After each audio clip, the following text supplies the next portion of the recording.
At ito na nga, biyahe na ako papuntang Katbalogan dahil ako ay a-attend ng isang kasalan. Habang ako nagbibiyahe, napakaganda ng panahon. At kapansin-pansin, napakaraming sasakyan. Mula sa Erosin, papuntang Matnog. Kaya naisipan ko na rin na mag-vlog. Makikita niyo naman, napakaraming sasakyan na stranded. Ala bakit ganyan? Napakaraming traffic. At nalaman ko, lahat ito ay pila papuntang Matnog. Kaya naman, ako ay naisipan ko na lang na mag-vlog.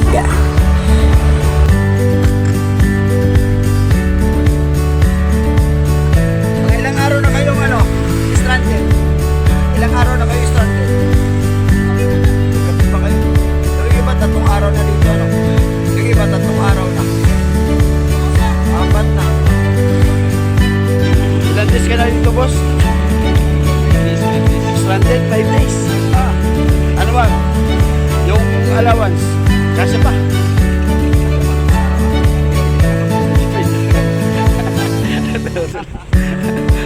Magtulog. Diskarte na lang Ikaw, boss, ilang araw na, boss? Hindi ka matagal dito siguro na stranded, may ilang araw. Minsan, sobra, 1 linggo. Ay, Ang mangyayari pala kapag ikaw ay pumunta ng tawid ng Samar, ay sigurado ka sa ngayon ay may stranded.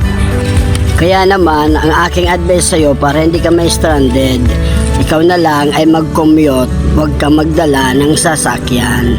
Pagdating mo ng barko, sakay ka kaagad, dire-diretso ang biyahe.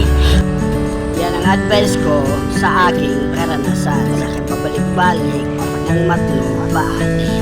Lamang po.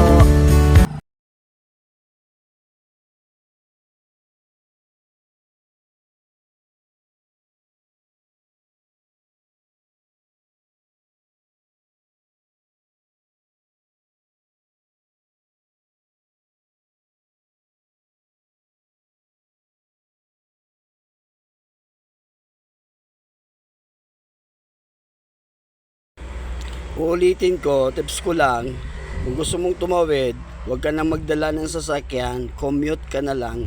Kasi pagdating mo ng barko, sakay ka na kaagad, hindi ka na may stranded. Pagdating mo ng alin, sakay ka na lang, marami ng sasakyan doon, van at mga bus. O kaya makisakay ka na lang sa bus. Kung wala namang bus, may mga panel. Paalam ka na lang o makisuyo kung pwedeng makisakay. Makihits ka na lang. So,